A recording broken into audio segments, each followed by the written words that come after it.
In a very brief time, the Steam Deck has become a staple of PC gaming as the go-to portable solution for many players. If you've had one since launch, or you're hoping to get upgraded to the new OLED version, here's our roundup of the 25 best Steam Deck games to play right now. Elden Ring's The Lands Between are vast and rich with activities to undertake. At any given moment, you're a stone's throw away from a hidden dungeon, a brand new area of the map, or a challenging mini-boss. Although the game tells you to seek the shards of the Elden Ring and become Elden Lord, it's easy to spend dozens of hours doing other things instead. The Steam Deck is a fantastic way of undertaking some of these shorter tasks in bite-sized chunks before returning to the main task at hand on a bigger screen with a beefier PC. Steam's ability to seamlessly upload and download cloud saves makes this functionality a breeze. Elden Ring runs very well, no doubt because Valve took steps to ensure the biggest game of the year, which launched around the same time as its Steam Deck, actually worked. Elden Ring looks and plays excellent on the handheld, so you can hop into the Lands Between whenever is most convenient for you. Part dungeon crawler, part simulator, Cult of the Lamb enlists you as the leader of a tribe of cultists as you try to gain the favor of a mystical being that saved you from death. Combat is fast and fluid with levels procedurally generated for replayability. There are also tons of ways to enhance your skills, giving you plenty of reasons to dive back in for another quest. When you're not swinging swords or slinging spells, you'll need to manage your cult in typical sim game fashion. That means feeding your members, giving them jobs, and picking up their poop. A video game with a side of eldritch horror, Dredge has you fishing the shores of Greater Marrow to reel in big catches, upgrade your boat, buy better supplies, and deal with panicked hallucinations. You know, normal fishing stuff. As the story unfolds, you discover more about the horrific sea monsters that lurk below the surface, giving the whole thing a touch of lightly creeping spookiness. Arcade Paradise starts out unassuming enough, as you go through the tedious work of managing an old laundromat. Soon you discover a few arcade machines sitting in storage in the back room and decide to open them up to the public. As you start to develop your business, you build up more and more cabinets, converting more of the laundromat to a burgeoning arcade business. While you need to manage your business, you can also play all of your own arcade machines to your heart's content. In effect, this makes Arcade Paradise a great minigame collection, letting you dabble in tons of different retro-styled games. And those play habits feed into the business management mechanics as well, as your performance in the arcade machines increases their popularity and profitability. Card Shark is an aptly named game that sees you slowly growing your repertoire of card tricks as you try to fool your opponents and grow your wealth. Things start out slow, like learning to trade signals with your partner, but quickly escalate, like learning how to shuffle the deck in your favor. If you perform any of these actions poorly, your fellow players will start to grow leery of your intent. It's an intriguing premise and one that's pulled together with beautiful graphics, impressive dialogue, and a soundtrack that'll be stuck in your head long after you put down your Steam Deck. Spider-Man Remastered is a game that shows just how well Steam Deck can handle a big-budget AAA experience. Marvel's Spider-Man came out in 2018, but its remastered version helped push the power of the PS5. The PC conversion can run even better with a significantly beefy PC, but the Steam Deck version runs impressively well with the right settings. That means you can pack the great-looking visuals and all the web-swinging action into a portable package.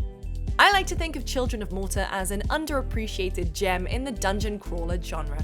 In it, you play as the pixelated Bergson family, each member of which has their own unique fighting style and weaponry. Clearing out damp and dark caves around your immaculate home is made even more engrossing thanks to a fantastic narrator, carrying you off into a fantasy world on even the most tedious bus ride to work.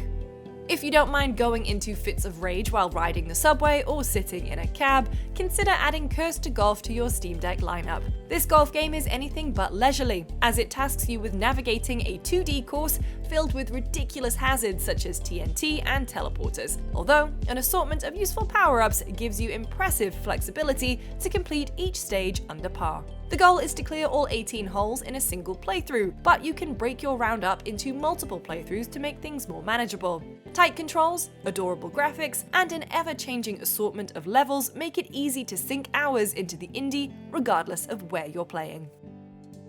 Don't let its colorful cartoon graphics fool you. Cuphead is a brutally difficult game. You play as the eponymous Cuphead as he battles a series of increasingly difficult enemies on his journey toward the devil. Battles play out from a 2D perspective and take place in a single room, although each boss always manages to bring something new to the table. Beyond its striking art style, Cuphead features some of the smoothest combat mechanics on this list, making it a blast to face off against each new villain, even if they might destroy you just a few seconds later. Toss in a variety of unlockable weapons and abilities, multiple playable characters, and the stellar Delicious Last Course expansion, and it's easy to see why Cuphead remains so popular more than 5 years after its release. It feels right at home on Steam Deck and is a must-play for anyone who likes challenging action games.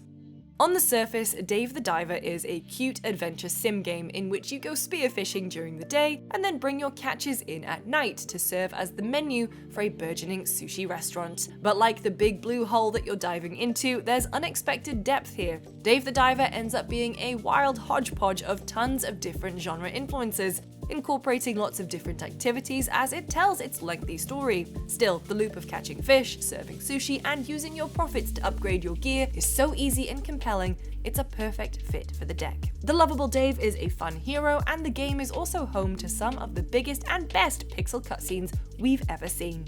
Disco Elysium is so text-heavy that it can feel like you're actually holding a Kindle when playing it on a Steam Deck, but for fans of deep RPG experiences, it's exactly what you're probably looking for. The latitude for true role-playing is vast, and the story goes places that are both smart and unpredictable. The painterly art style also looks great in handheld mode, and may have fellow train passengers looking over to see what it is you're doing, which admittedly is a little awkward when you start the game hungover in your underpants. The classic Final Fantasy series has been lovingly restored with the pixel remasters, but its other available platform is less than ideal. The mobile versions lack a lot of the customization options that you'll find on PC, and they don't even support controllers, so you're forced to use touch controls. But these classic RPGs feel ready-made for portable, making Steam Deck the best place to play. Not only can you grind levels while binge-watching a show, but it looks and plays great, and you can even install mods to, for example, fix the font. If you can only get one, Final Fantasy VI is an absolute masterpiece. Hitman 3 is the culmination of a half-decade of hard work from IO Interactive, and that is admirable. But also on Steam Deck, it's a diverse world tour of portable murder playgrounds, and that's pretty neat too, don't you think? If you happen to have access to the earlier games in the Hitman reboot series, this third game houses every level, weapon, and ridiculous costume into one central hub, giving Hitman fans the totality of the franchise's best entries all in the palms of their hands.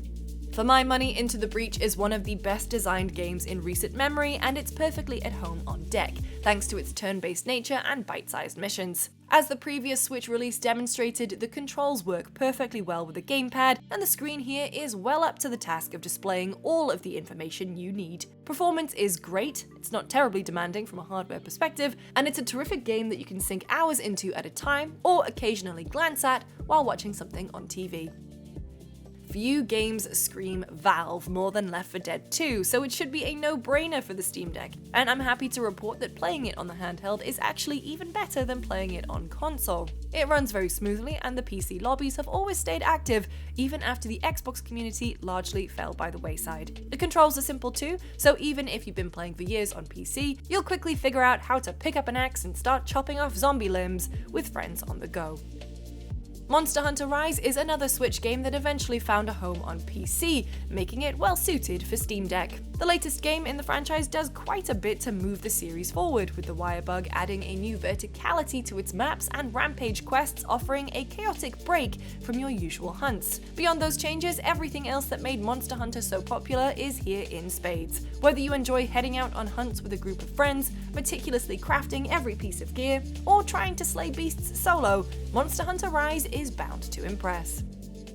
Octopath Traveler 2 is the sequel to its experimental first game, featuring 8 heroes with their own backstories, and that core idea is still intact here. But Octopath Traveler 2 is a vast improvement in every way. The repetitive process of gathering all 8 party members has been streamlined, and the roles and abilities are more differentiated. Characters also now have differing daytime and nighttime skills, as well as latent abilities to use in combat. It may be a little slow to get started, but when all the mechanics and systems come together, it sings.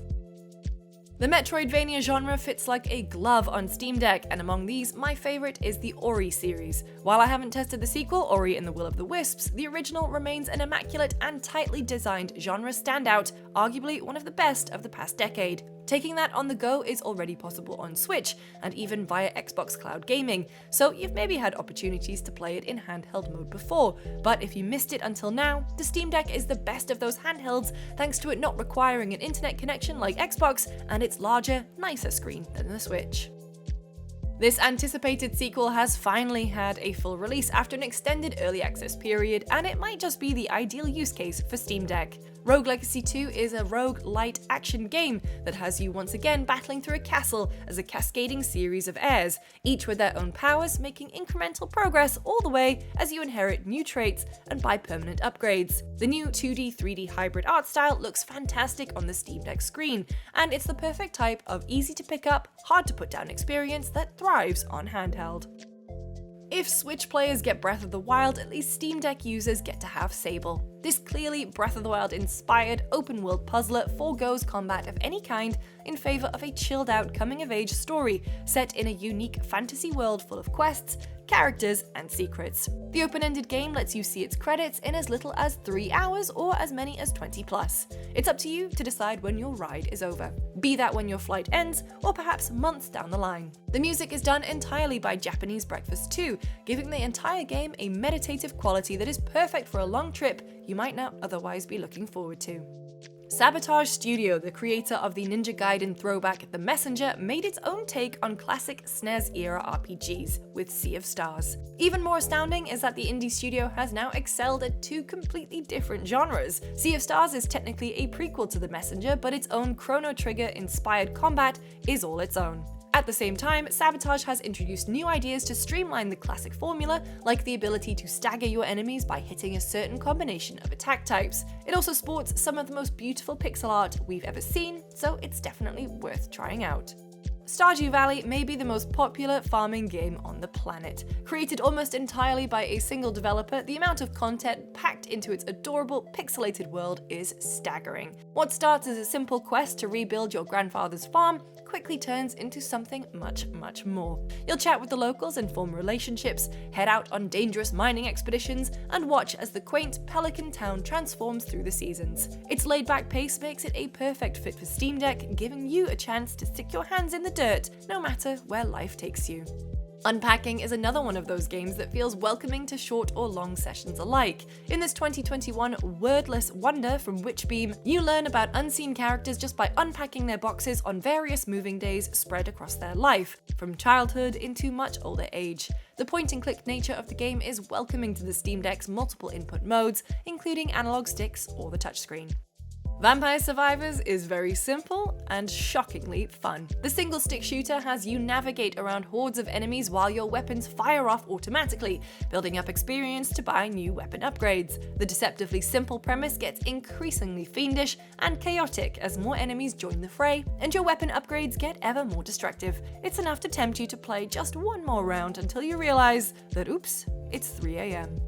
Whenever you can take one of the best RPGs in the world with you on the go, you've got to do it. The Witcher 3 is also playable on Switch, but it looks and runs better on Steam Deck in my personal experience. The game may have come out in 2015, but it is still a benchmark in video game storytelling, especially when it comes to those incredible side quests. Exploring the world, meeting colorful characters, and slaying monsters makes any train ride or picnic so much more interesting. So there we have it, the best games to play on Steam Deck right now. For more, make sure you stay tuned to GameSpot.